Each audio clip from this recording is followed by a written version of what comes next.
అందరికీ నమస్తేనుల్లా welcome to our channel. This is Rekha. Right, Congress party అధికారంలోకి వచ్చినప్పటి నుంచి కాంగ్రెస్ పార్టీ ఎమ్మెల్యేలు గెలిచిన కాడ నుంచి వాళ్ళు గెలవడానికి ముందుగాల్లా గెలిచిన తర్వాత ఎట్లున్నారు ఏం కథ అనేది ప్రజలు అన్నీ అబ్జర్వ్ చేస్తూ ఉన్నారు. ప్రజలు ఏం అబ్జర్వ్ చెయ్యరు, అసలు ఏం పసిగట్టరు, మనల్ని పట్టించుకోరు. ఖాళీ మనలతోని ఓట్లు వేయించుకున్నాం, మనం వాళ్ళతో అదో మాట ఇదో మాట చెప్పి అయిపోయింది. ఇక వాళ్ళతో మనకు పని లేదు, మనం అధికారంలోకి వచ్చినాం కదా ఇక గంతే సాలని అనుకుంటారు. ఎక్కడికి పడితే అక్కడికి దర్జాగా పోయి రావచ్చు, మమ్మల్ని ప్రశ్నించేటోళ్ళు ఉండరు, మాట్లాడించేటోళ్ళు ఉండరు, మందలిచ్చేటోళ్ళు ఉండరు. ఏమైనా మందలిచ్చినా కూడా అక్రమ కేసులు బనాయించి లోపల వారేస్తే అయిపోతుంది. ప్రశ్నించేటోళ్ళని వాళ్ళనన్నా ముందుగాళ్ళని తీసుకొచ్చి ముందస్తు అరెస్టులు చేసుకుంటా జైలు వేస్తే అయిపోతుంది. చూలేమా మొన్న కొడంగల్ రేవంత్ రెడ్డి పోయినా కూడా కొన్ని జాగాలకు పోయినా కూడా ఏంది పరిస్థితి ఏం కథ అనేది మనం అందరం చూసినాం.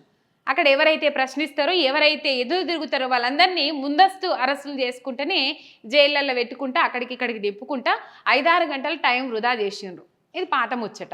అయితే ఇక్కడ గడ్డం వివేక్ వెంకటస్వామికి షాక్, నిలదీసిన మహిళలు అని చెప్పేసి ఇక్కడ మనం పెట్టుకున్నాం కదా. ఏంటంటే చెన్నూరు నుంచి ఎమ్మెల్యే గెలిపించిండ్రు గడ్డం వివేక్ వెంకటస్వామిని. ఆయన పాపము ఒక తానికి పోయిండట, మంచిర్యాల జిల్లా కోటపల్లి మండలం కొల్లూరు ఊరికి పోయిండట.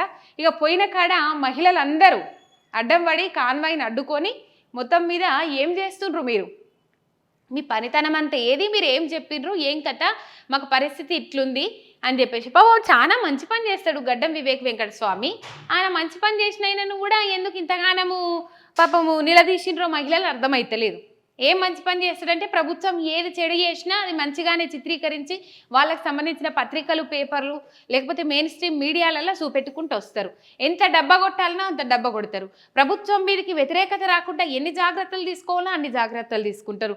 రేవంత్ రెడ్డి ఇవాళ ఏదైనా ముచ్చటకు సంబంధించి ప్రజల మీదకి ప్రజలు ఏమైనా రేవంత్ రెడ్డిని ప్రశ్నిస్తారు లేకపోతే కాంగ్రెస్ ప్రభుత్వాన్ని ప్రశ్నిస్తారన్న నేపథ్యంలో ఏం చేస్తారంటే డైవర్షన్ పాలిటిక్స్ ఏవైతే రేవంత్ రెడ్డి క్రియేట్ చేస్తారో ఆ క్రియేట్ చేసిన పాలిటిక్స్ మొత్తం ప్రజలకు అచ్చుగుద్దినట్టు తెలంగాణ భాషలో అచ్చు దించి మొత్తము ఆ అబద్ధాన్ని నిజం చేసే ప్రయత్నం చేస్తారు. మరి ఇంతగానం మంచి పని చేసినా కూడా పాపం అది గడ్డం వివేక్ వెంకటస్వామిని ఎందుకు పాపం నిలదీసిండ్రో మహిళలు అర్థమైతే లేదని చెప్పేసి ఈ ముచ్చట చూసిన జనాలు గుసగుసలు వెతుకుంటా ఉన్నారు. మొత్తం మీద ఏందంటే అలావి కానీ హామీలు ఇచ్చి అధికారంలోకి వచ్చిండ్రు, అవి చేస్తాం ఇవి చేస్తాం, 6 గ్యారెంటీల కింద సబ్ గ్యారెంటీలు 13, 420 హామీలు, ఇవన్నిటిని ఎవరైనా ప్రజలు నిలదీస్తే లేదు ఇప్పుడు రేపు అని చెప్పేసి కప్పదాటుడు దాటించుకుంటా మొత్తం మీద ఇట్లా కాలం ఎల్లదిస్తా ఉన్నారు, పొద్దెల్లదిస్తా ఉన్నారు.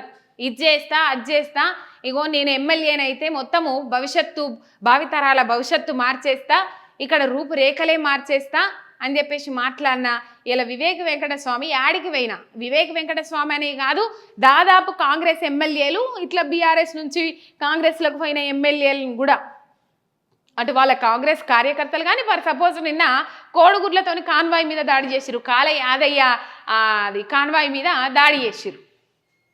రైట్, మొత్తం మీద చూడొచ్చు మనము నిరసన రాష్ట్ర వ్యాప్తంగా ప్రజాక్షేత్రంలో చాలా నిరసన వ్యక్తం అవుతా ఉన్నది కాంగ్రెస్ పార్టీ మీద.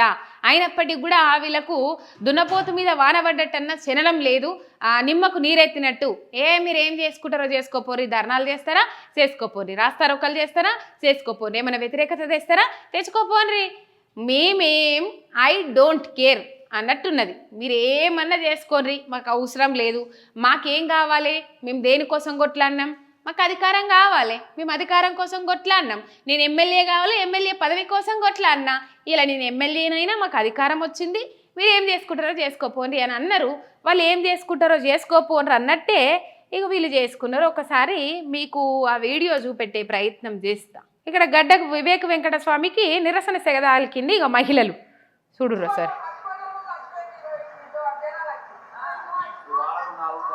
అయ్యో ఈ రేవంత్ రెడ్డికి కానీ కొంతమంది కాంగ్రెస్ ఎమ్మెల్యేలకు కానీ ఏమన్నా ముచ్చట ఏదన్నా సబ్జెక్టుకు సంబంధించిన ముచ్చట వచ్చినప్పుడు ఇట్లా చెవులు ఉనుక్కునుడు లేకపోతే జుట్టు ఇట్లా అనుకునుడు మళ్ళా వ్యక్తిగత విమర్శ ఎత్తుందని అనుకుంటారు. అంటే తప్పేం లేదు, కొందరికి ఊత చేష్టలు ఉంటాయి. ఆ ఊత చేష్టలలో భాగంగానే మళ్ళీ ఆ ఊత చేష్టలు ఎప్పుడు యాదకొస్తాయి అంటే ఏదైనా సబ్జెక్టు గురించి వాళ్ళని ప్రజలు నిలదీసినప్పుడే ఆ ఊత చేష్టలు యాదకొస్తాయి. ఇట్లా అనుడు కానీ ఇట్లా చెవు నిమురుకోవడం కానీ ఇగో గడ్డం వివేక్ వెంకటస్వామి చూడుర్రు సార్, మళ్ళీ ఒకసారి చూడండి.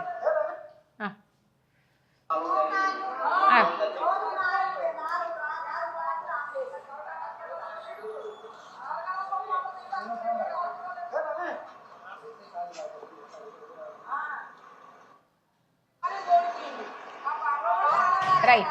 మొత్తం మీద మంచిర్యాల జిల్లా కోటపల్లి మండలం కొల్లూరు గ్రామానికి పోయిన వివేక్ వెంకటస్వామికి నిరసన సెగ దాకింది. డ్రైనేజీలు మంచిగా లేవు, రోడ్లు మంచిగా లేవు, జ్వరాలు వస్తున్నాయి, విష జ్వరాలు ప్రబలుతా ఉన్నాయి, పారిశుద్ధ్యం లేదు, ఏమీ లేదు. రోజుకు 5-6 మాటలు వస్తుంది అంబులెన్స్ ఊరికి పేషెంట్లను వేసుకపోయేదందుకు. రోడ్లు చక్కగా లేవు, ఆ మోరీలు చక్కగా లేవు, చచ్చిపోయేటోళ్ళు ఆల్రెడీ చచ్చిపోయినరు, చచ్చిపోతూనే ఉన్నారు ఈ విష జ్వరాలతోటి. ఎప్పుడు చర్యలు తీసుకుంటారు సార్, ఈ రోడ్లు ఎప్పుడు చక్కగా చేస్తారు, ఆ డ్రైనేజీలు ఎప్పుడు బాగు చేస్తారు అని చెప్పేసి మొత్తం మీద నిరసన సెగ రాకేటట్టు వాళ్ళు నిలదీసిరు గడ్డం వివేక్ వెంకటస్వామిని. మొత్తం మీద ఈ ఒక్క ఎమ్మెల్యే నిలదీసుడు కాదు, రాష్ట్ర వ్యాప్తంగా కాంగ్రెస్ ఎమ్మెల్యేలను అధికార పార్టీ కాంగ్రెస్ను ఈ విధంగానే నిలదీస్తా ఉన్నారు తెలంగాణ ప్రజలు. వాళ్ళు ఇచ్చిన హామీలు మర్చిపోయినరు, అన్ని మర్చిపోయినరు.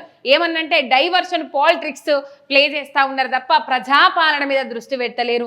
సెప్టెంబర్ 17 నుంచి ప్రజాపాలన అందిస్తానంటున్నాడు రేవంత్ రెడ్డి. ఇదివరకే పార్లమెంట్ ఎన్నికలు అయిపోగానే ఇక రాజకీయం బంద్ చేస్తా, మొత్తం ప్రజాపాలన మీదనే దృష్టి పెడతా అని చెప్పేసి మాట్లాడిన రేవంత్ రెడ్డి స్టిల్ ఇప్పటికీ కంటిన్యూ చేస్తానే ఉన్నాడు diversion politics.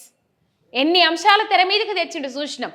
Rajiv Gandhi statue కానీ, ఇటు పోతే హైడ్రా కానీ, కవిత బెయిల్ విషయంలో ఎట్లా తప్పుదో పట్టిస్తున్నాడు అనేది, ఇటు పోతే కేటీఆర్ ఎన్నికల అఫిడవిట్కు సంబంధించి జన్వాడ ఫామ్ హౌస్ వివరాలు పెట్టలేదని, లీజుకు తీసుకుంటే ఎందుకు పెట్టలేదని, ఇట్లా కొన్ని డైవర్షన్ పాలిటిక్స్ అధికారంలోకి వచ్చినప్పటి నుంచి కాళేశ్వరం ప్రాజెక్టు నుంచి మొదలుకుంటే శ్వేతపత్రాలు, విద్యుత్తు, ఇట్లా కొన్ని అంశాలు ఇంకా చాలా ఉన్నాయి చెప్పుకుంటా పోతే.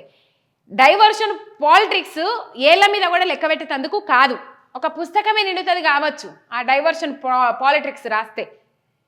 2024 మొత్తం నిండాల్సిన డైరీ ఒక్క నెలలోనే నిండుతుంది కావచ్చు. అట్లా మొత్తం మీద ఇది ప్రజలైతే నిరసన వ్యక్తం చేస్తూ ఉన్నారు. ఎక్కడ దొరుకుతుంది అక్కడ నిలబెట్టి కడిగి పారేద్దాం, అడిగేద్దాం అన్నట్టు కోపంతో ఉన్నారు ప్రజలు. మరి ఏం చేస్తారో చూద్దాం. సెప్టెంబర్ 17 తర్వాత ప్రజాపాలన అందిస్తారట. ఏ విధమైన ప్రజాపాలన అందిస్తారో, ఆ ప్రజలు ఏ విధంగా పరితపిస్తారో చూద్దాం.